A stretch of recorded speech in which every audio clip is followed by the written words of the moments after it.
There are a lot fewer two-parent families. What's worth more, $1 today or $1 tomorrow? Almost nobody gets out of love alive. Prisoners' rights is out of sight, out of mind. Is your brain on God? You ain't ready to There are discussions how as they thought black families have to have them. What's worth more, $1 today or $1 tomorrow? What's worth more, $1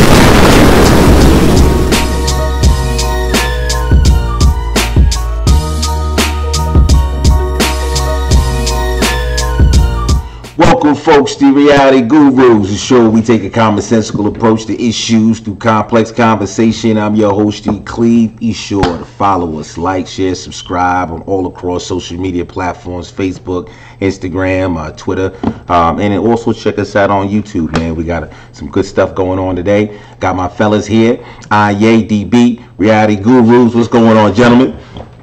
Going on. What's up, y'all? All right, well, yeah, midterm elections are over. Democrats did get some control of the House. So, you know, of course, Democrats across the nation have been really cheering because of that. One of the things that I came across, you remember the Amber Guyger situation down in Dallas, Texas. So, what is that name, Faith Hill? Well, it's not Faith Hill. I'm bugging. I know the viewers are gonna kill me on that one. Faith Johnson. I'm sorry. The DA down there. She actually lost her seat to a gentleman named John Crutz. And the one thing that I thought was interesting is the first thing that he said was with that Amber Guyger situation, that without even looking at a police report or any information, just from the stuff that he got, you know, through news and things like that, he says the charge should have been murder, not manslaughter. And once he got into office and went through all his paperwork and looked at his reports and stuff, if everything confirmed, you know, what it is that he was thinking, he will change the charge from manslaughter to murder. I thought that was pretty interesting. One of you gentlemen want to go ahead and tell me what you think about that, man. As soon as he gets elected, one of the things he wants to do is right what seems to be a wrong. You know, how do you guys feel about that? Well, I mean, kind of from just what you're saying, it seemed like he still gave himself a little bit of a safeguard with the fact of, you know, once he go through his reports and he sees everything, if everything is in line, then he'll do that. So it's really kind of seemed like it's up in the air on whether he'll do it. And I kind of think about like how you talk about law enforcement all the time, and there's like two aspects. There's one as a civilian. There's one as being a law enforcement officer that you when you look at certain cases, you see it from both aspects and you see the differences. I think it might be one of the things where it could possibly he on the outside. So he sees all these things where he's like, all right, you know, this look like murder. But then once he get in there, he start reading some things, looking at things, talking to some people. It might be like, all right, maybe it is manslaughter. You know what I mean? So I think he gave himself a little bit of a cushioning, just in case he decides not to. Interesting. Yay, how you feel about that? You know, What was just a question I wanted to ask. So murder is a much tougher charge than manslaughter. Yeah, it can carry more years and stuff like that. Yeah. So for me, what's interesting about it is you know, to talk about politics being a way for us to get the way of living that we need in this country. And I just thought it was interesting that, you know, an election came through, there was a seat change, and immediately the conversation is about this particular case, which did get some profile, but we didn't hear much about it until now. So it kind of makes me wonder, you know, if because, you know, we got people out there that feel like voting, you know, is useless unless I don't know. It's just pretty much useless, right? You know, because I mean, at the end of the day, you know, you're voting for what you hear on the campaign trail, the rhetoric that's coming out of these politicians' mouths way before you cast your vote. What happens once they get elected, you know, is all up to, you know, we'll see, right? So I mean, you know, it kind of makes me wonder, like, if this is the stuff that was being talked about before the election, and now being elected, this is the same stuff that he's talking about after the election, kind of makes me wonder, like, would he be one of the good guys? Like, what do you think? DB, how you feel about the idea of voting and actually getting what you want when the person that you voted for gets elected? How do you feel about that? I mean, I think that's usually the hope. Whenever you elect anybody, or when you put that vote in and they actually get elected, I think it's always 50-50 though. You know what I mean? I think the majority of times, a lot of stuff that politicians tell you on the campaign trail, never actually come to fruition. Right. But I think that's kind of the smaller part of voting. Like I think the thing is, like, even if you get a candidate in there that you want, you just don't sit and relax and let that person just do whatever. You know what I'm saying? Like, you still got to be on that person. Like, I always see these town halls on TV and all those shit, and half of the people there are white. Like, they're making their voice being heard. They kind of still put them under fire. They still letting them know, like, yo, your job is on the line the next few years. That you can't just pick somebody and be like, I wish you the best. Just hopefully do well. But then your voice gets muted, compared to everything else. So I still think it's 50-50. But that's voting is a lot more than just that, man. Politics is a lot more than just that. I'm laughing because my feeling about voting is if you don't have a real reason, like if the stuff that or the candidates that you're voting for,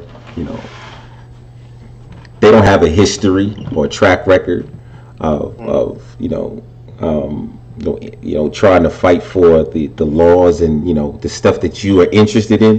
Why are you voting for them, right? That's usually what comes to mind. So that's why I find this to be a little bit interesting. Again, this is what I think about with that a little bit, and I'm gonna let Ye talk. I know Ye want to jump in. But I thought about for me, first of all, when I vote, I don't just look for the candidates because like I said, it's really always up in the air. Because you're pretty much just hoping you do a good thing, and I think that's where anything. Like if you're doing business with somebody, it's the same thing. Like you're hoping that when you give them your money, that they're going to give you a good product or a good service, and but you could put them to task a little bit more than probably a politician. But there's also other things. There's amendments, there's propositions, there's things that go on in your local community that you got to think about. But one of the things that I was kind of thinking about, which I know we probably going to jump on a little bit later, but I'm gonna mention a little bit now, is the idea of, since we got two parties, you got Democrat, you got Republican. The thing about it is that you kind of have certain stances that come with these people. Like, so if you know that Democrats are about social services, right? And say you use a social service, whether you're using Head Start, you're using welfare and all that stuff, it still makes more sense for you to go that way if it secures something that you're about. You know what I mean? Like, there's little things that just automatically, not necessarily from the candidate itself, but just from the party that they're in, that most likely is going to benefit you. You know what I mean? Which I think is part of it. Even though I'm not big on identity politics, you still try to look at the candidate. It still makes sense to some degree on voting a certain way or another. But here's the thing: everybody, well, not everybody, but Democrats they're ecstatic, right? And they hadn't seen a policy or anything, get put into place, but they're ecstatic simply because, I guess, to shift the power. I guess I mean I don't really know. I wasn't jumping up and down. It has a little bit more checks and balances. That's why, because now President Trump can't do everything because it's all Republican. Now he has a little bit of a bump that he has to go over because you have more people that to say no to him. That's pretty much what it is. So you're not in so you agree with that? You think that with the Democrats getting a little bit more control, there's going to be some more checks and balances for the sitting President Trump? Yeah, that's definitely a good thing, first and foremost. But it's just a dope time right now in politics for Black people, from the standpoint of the conversation is becoming much more relevant. That we got to get out of the immature traditional ways of voting and really gain as much information as we can, and even on a bigger scale, try to figure out some type of Black agenda at some point in time. Like the example that Dane pointed out, a lot of people are attached to the Democratic Party, for example, from tradition, just because you've been told that, hey, this is what black people do, this is what we're supposed to vote. But then I do also understand, we're attached to the Democratic Party, some of us, because of individually what we can gain from that party. But we also got to be mindful of what can we gain as a collective from a party. And if we can't gain anything feasible from a party collectively, then maybe we need to go independent, start our own thing. You know what I'm saying? Well, I would hope that that this is a good sign, because with everyone who pushes the whole idea of policy and voting being a way that we're going to get some things done. It's a good sign to see that this DA, as soon as he gets elected, this is the same stuff he's talking about. So hopefully it works out. But moving on a little bit more. So I know people are tired of hearing Kanye West, but hopefully this puts a lid on the whole situation we've reported and talked about. Hopefully we talked about this Kanye West thing a couple of times. First, with the slavery being the choice. We had a conversation about that. Then sitting down with Trump in the Oval Office, talking about Superman and the mothership, so all that other stuff. So we discussed that, and then now recently he says he's been used. We do remember some months back, Candace Owen. I remember Candace Owen came on the scene because he kind of co-signed some of the stuff that she was talking about. So she, I think she's part of this this movement or this campaign called Blexit. These young black Republicans and stuff like that. Campaign to get more blacks to turn Republican or something like that. And it was these T-shirts. And somehow Kanye's name got mixed up into it, as if he was part of it or he supported it, and apparently he wasn't. So he kind of feels that he was used, and it made me want to ask the question about because the talk is black celebrities. I hope why don't we just get rid of them? Because when it comes to speaking about politics, they don't know what they're talking about, and they're talking all kinds of crap. But if you want to talk about, say, a Jay-Z. Right, I hate to say names, but whatever. A Jay-Z or Oprah, right? Where you got these are individuals who you kind of feel are conscious. They understand what it is that they're saying, the reasons behind it, and we thought the same thing about Kanye. But I'm wondering, could Kanye just been a pawn in this shit himself? Really not knowing exactly what was going on, not realizing he was being used until the 11th hour. I'm wondering, is it possible?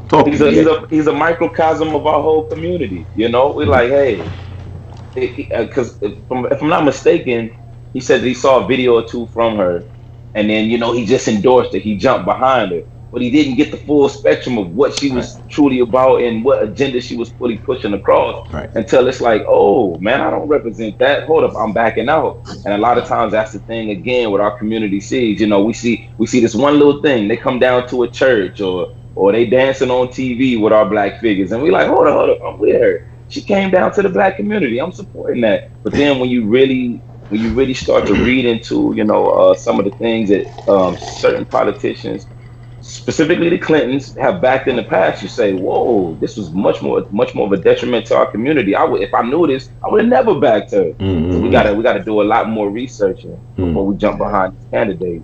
So DB, Kanye being used. I think that was always the fear with Kanye personally, and the whole MAGA and meeting President Trump, the idea that he was being used to a certain degree. Mm-hmm. But at the same time, as I think about it, I think it's kind of like on both sides, man. Like even like you mentioned Oprah, you talked about the election and the Democrat here, Stacey Abrams. She was backed by Oprah. Oprah actually went on the campaign trail for her. Mm-hmm. That that to me, of course, Oprah knows that I have this big following that I'm going to try to bring it onto this person. Like they kind of know what they're doing. Like right. So celebrities know that they are being used to a certain degree. I think the problem is when you got some like maybe with the Kanye situation where you don't fully know who you working with, right? You might feel something and you might connect personally, but then you don't know who they really are, what their whole agenda is, and then you get caught up in the shit, and that's a problem with it.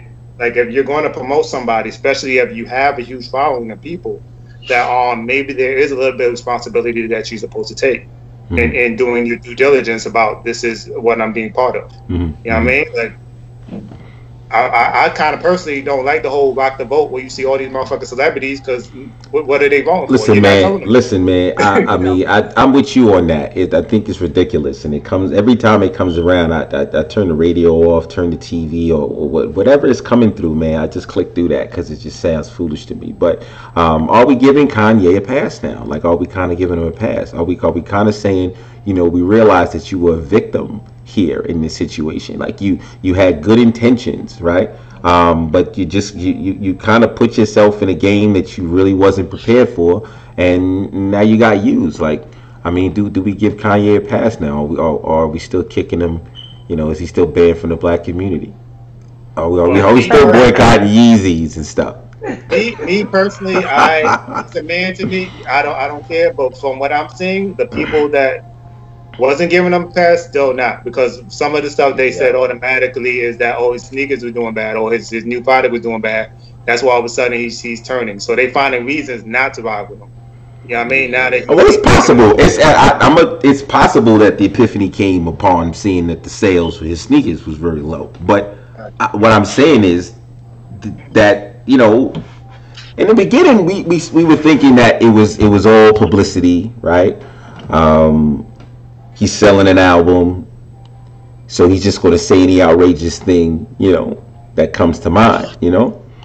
But I'm with this situation. I'm just wondering, like, is it possible that he was truly a victim in this thing? That he had good intentions, and you know, he just got swallowed up by, you know, others that, you know, are a little more shrewder when it comes to this game than he was. That's just really what I'm getting at. Here's the thing: people act like Kanye just started saying outlandish things. He was doing that long time ago, back in the Bush administration, the Obama administration. Yeah. I mean, we can look at this as an example. I know a lot of people are just completely turned off from Kanye, so a lot of people really don't care. But you can be used by politicians for their agenda. You know, our community has been used by politicians. Right. Should we give up on the process? No. Should we educate ourselves much more? Yes. Do I give him props for possibly giving a damn? Yes, I do, because he didn't have to give a damn. He didn't have to try. Right. But is this a learning lesson that we need to know the paradigm that we're jumping into before we jump into it head first? Yes. Well, and I'm gonna say my my assessment of Kanye, especially, you know, when we started with the whole slavery's a choice and looking at his Twitter timeline, is that he moves on the moment. You know what I'm saying? Like, he's a person that kind of he feels things, he says it, he does it. You know what I mean? Like, if something attracts him, he's gonna put it out there. Like, this all seems like it's part of that. Like, he's just moving, and he's constantly moving. He's constantly going forward. Where I personally, myself, I think this is part of that. This is just him coming to a realization after, you know, just moving forward. Then you see something, it's like, oh, this is kind of fucked up. I don't want to be part of it. Mm-hmm. So let me backtrack, and then let me move forward again somewhere else. So personally, that's my personal sense.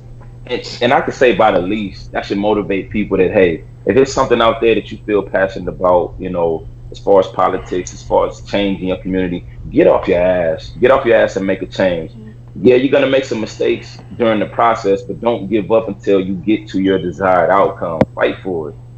Well, you know, it's interesting you bring that up, because so the other big thing that happened was, let's, before I even get into that, let's talk about the idea of these celebrities, what would you want to call it, voter shaming, where they're suggesting that, you know, black people who are descendants of slaves, I should say that, descendants of slaves who chose to sit home on election day and vote, that they are somehow a disgrace to their ancestors, slapping their ancestors' faces, like shaming people who don't know why they're going to vote anyway, right?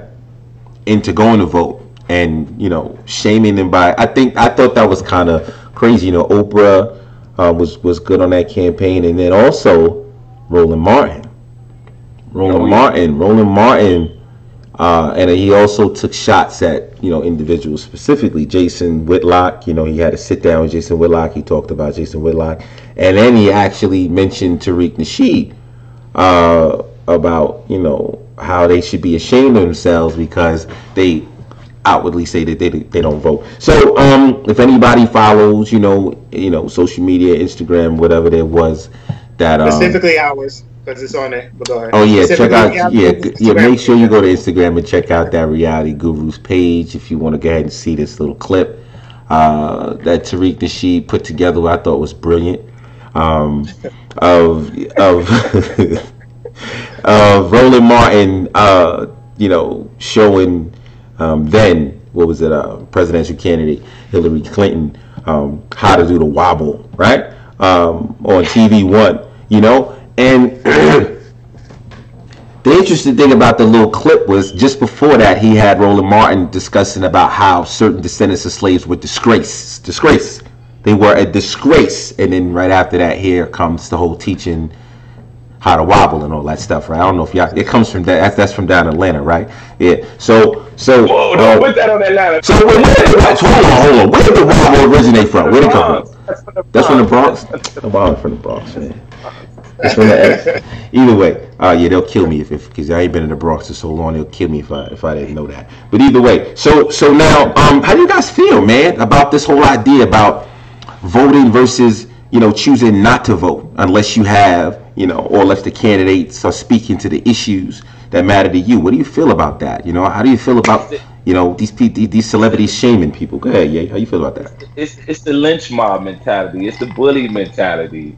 So we're saying on one side we're mad because people are ignorant about these candidates or about these policies. But then we're saying, hold up, okay, so if you're saying you don't know, or if you're saying that you don't agree with either, you're gonna sit home. Oh, we not with that either. It's either one or the other. Either you're with us or you're against us. No, our ancestors, they fought and died for us to have freedoms yeah, to vote or not to vote. Right. You know what I'm saying? Right. Well, you know what's funny? Because again, our social media page, Reality Goes. That nice plug. When I posted a question, we posted a question on there about why do you vote? And I think the choices were because it's your right, because your ancestors died to do so, or you believe in the system. And it was maybe like 12 people answered. Out of those 12 people, only one person answered that they believe in the system, which is crazy to me. So basically, you voted only because you have the opportunity to, and because you believe in this idea that your ancestors actually did it, but you don't actually believe in the actual voting system. Right. So to me is and essentially, what is the difference? If somebody's not voting, making a conscious decision not to vote because they don't believe in the system, and you're voting just to vote because you don't believe in it, isn't that essentially the same thing? Because you're not making that much of a difference. You're just doing it just because you of some kind of generic reasoning. You know what I'm saying? Which to me is weird because I do hear these arguments. I've heard it even last week. Somebody, two older people going at a younger person for not voting, and the fact is they were kind of coming with the same rhetoric. They wasn't giving them reasons to vote besides, this is your opportunity. Your ancestors died for it. And the person is asking legitimate questions like, so even if I did vote, who's to say that I would vote how you vote? So would that matter? Like, I'm going against it. It absolutely would matter, exactly. But it absolutely, that it absolutely would matter. Let Roland Martin find out that he actually convinced some black people to get up and vote after shaming them on TV, and ultimately they wind up voting Republican anyway. That would kill him, wouldn't it? Wouldn't it kill him? Wouldn't it kill him? Of course it matters. It's trying to build this mentality of camaraderie where it's still an individual right. So basically, it's still an individual right no matter how you vote. It's an individual right if you don't vote. To me personally. And see, you know what I hear is an undertone from, let's say, a figure like a Roland Martin that it's crazy and it's condescending that it's like the assumption is there that if I convince all of these young people to vote, I know that they're gonna vote Democratic, because it's like you said, Right. what if he convinced all these people to vote and they all voted Republican? He would still be mad. So Right. you are expecting these people to vote the way that you vote, but we still got to look at it that this is a generation of disenfranchised younger black people. We came out and we voted in droves for Obama once, and then for a second time, and then we look back at our communities, and our communities were still in shambles, and some communities even worse. So we said, hold up, what did it do for us? Yeah. Right. Yeah. Right. Yeah. Right. Well, And you know, the funny thing is now, and even though I wouldn't fully put it on him, because I think it's a progression regardless. Like you see, at least economically, some people doing better now, and people putting on Trump. You could take that, leave that, but we are still in a better time where you know, if people do put it on Trump, some people just gonna automatically say no just because he's Republican and he's white supremacist to a lot of people. Where it's still clouded, like we're still not looking at it clearly. You know what I mean? Like we're not looking at the full situation. We're just looking at certain people and going by it. And I don't know. It's just weird. The whole way people go into a situation is weird to me, and it's just creating more division all around because of that mind state when it comes to all of that. It's the shaming part that I thought was pretty screwed up. The fact that, because I mean, that makes, you're just using people. You understand? Because you know these people are not voting because they want to vote. They're voting because they're being shamed or guilted into the voting. So you're using people. Like how? What makes you any different from a Republican? You know, you are using people. Well, you're using people. You know what I'm saying? So that's and then Roland Martin just, you know, called Traiq Nasheed, Jason Whitlock, you know, disgraces, and everybody who, you know, looked like them and didn't vote like, they are disgraces. I just thought, you know, that was kind of crazy, especially since you were, you know, doing the wobble. You know what I'm saying? I mean, when you have because this is the thing, you know, when you have the opportunity, and this is why voting, when you hear someone like a Roland Martin, and I'm sorry picking on him, but you know, he did it to himself. But you hear somebody like a Roland Martin, you know, say something like that, and then you think about him, you know, doing the wobble with Hillary Clinton. You say this is the opportunity you had to sit down with a presidential candidate, and you chose to try to teach her how to do the wobble. But when Kanye had a seat with Trump in the Oval Office, he was talking about real issues. He mentioned some real issues, and you know, everybody wanted to, you know, kick him out of the fucking black community because of it. I just don't understand. I don't understand. What the fuck is teaching? What is teaching? Even winning on Kanye about that. That's another thing. What is teaching Hillary Clinton how to do the wobble have anything to do with the black community? What does it have anything to do with it? You did it on national TV.